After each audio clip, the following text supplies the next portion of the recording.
Bismillahirrahmanirrahim. Assalamualaikum warahmatullahi wabarakatuh. Good morning, good afternoon, good night everyone. Wherever you watching this video, the honorable person, our lecturer Mr. Dr. Kaharuddin S.IP M.Hum as a lecturer Morphology and Syntax course. And all of you guys, praise to God. Let us always be present and worship and praises to Allah Subhanahu wa Ta'ala, who give His mercy and grace to us. Blessing and greetings always be delivered to the Prophet Muhammad Sallallahu Alaihi Wasallam, who has guided us from the darkness to the brightness. Well, today I am Nurhikma. I'm a first-year student of English Education Department, Tarbiyah and Teaching Training Faculty at Alauddin Stage, Islamic University of Makassar. Today I would like to discuss some questions of Morphology and Syntax course. So, there are some questions that I will answer in this video.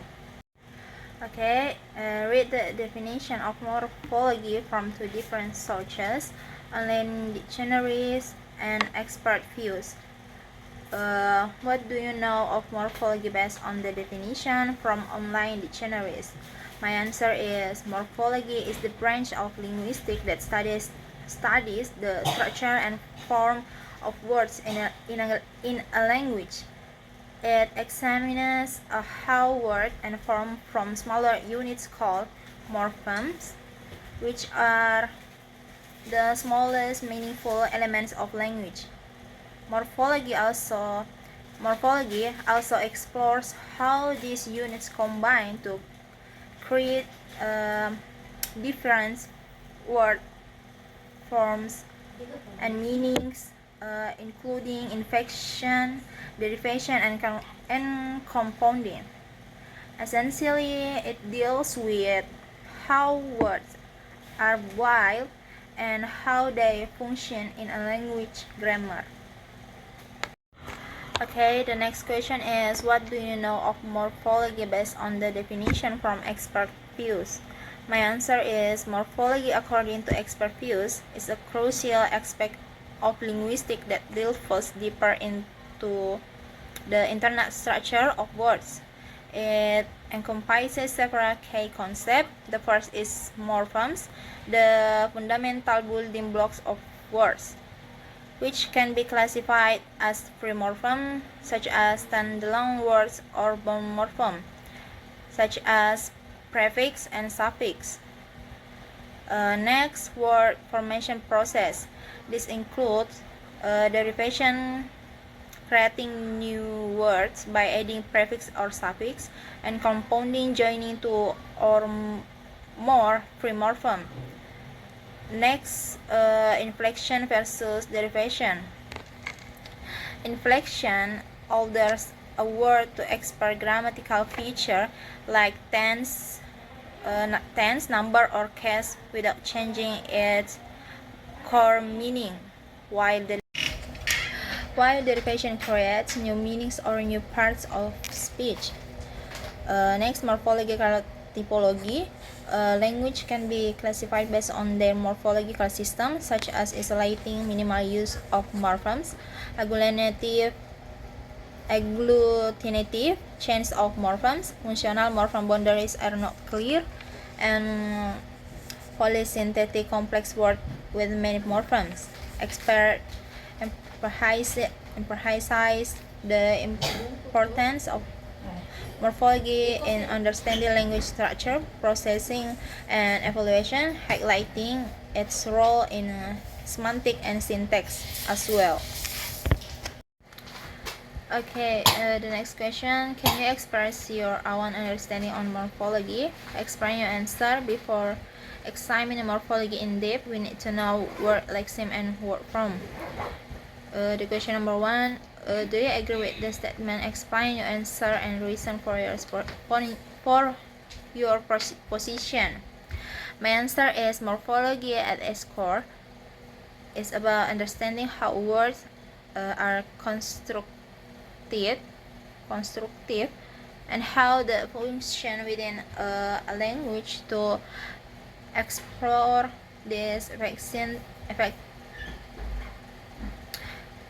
effectively, it's important to clarify a few fundamental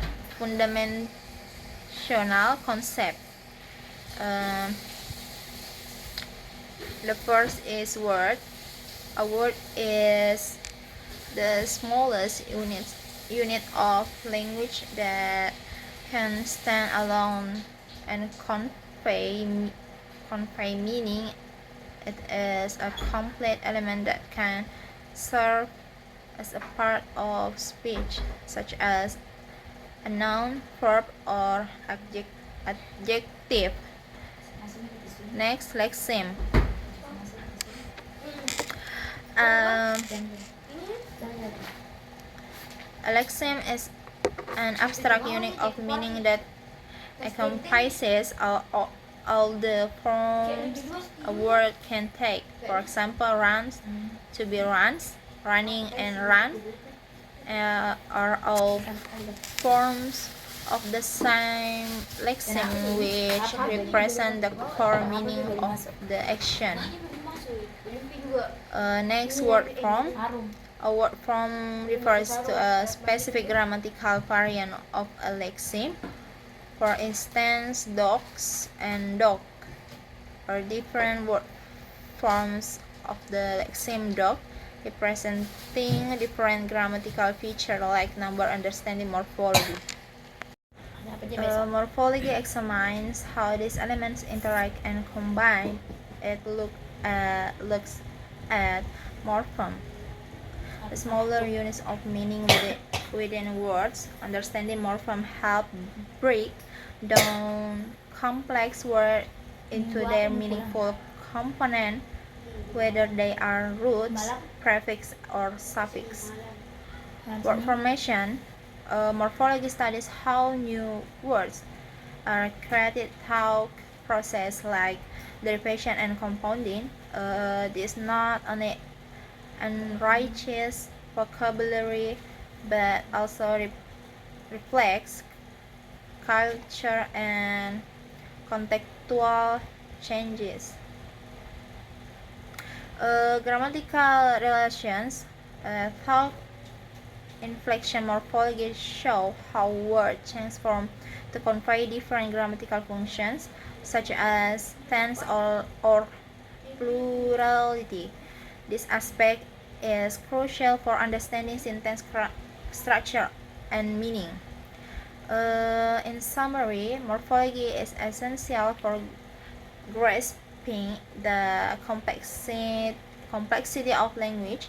It allows us to analyze how meanings are construction and communication through various word forms and structure, providing insight into both the mechanic of language and its evolutionary aspect. No word lexeme and word form do not refer to the same thing. They represent different concepts in linguistics. The first word. This is basic unit of language that can stand alone and has meaning. For example, cat is a word. The next is lexeme. This is an abstract unit of meanings that encompasses all these forms of a word. For example, cat, to be cats, and cats are all different word forms of the same lexeme, which represent the concept of a cat. The next is word form. This refers to a specific grammatical variant of a lexeme. For instance, cats and cat are word forms of the lexeme. Cat, each indicating different grammatical properties like number, is essentially a lexeme is the operating concept, while words and word forms are specific intents of or variation of that concept. Analysis the following extract to figure out how many word lexemes and word forms in it. Answer is yes. After I analysis it, there were 54 words, 20 38 lexicon, and 54 word forms. Okay, I think that's all for me. Sorry for all my mistake. I hope my answer to be benefit for you and for me. Assalamualaikum warahmatullahi wabarakatuh.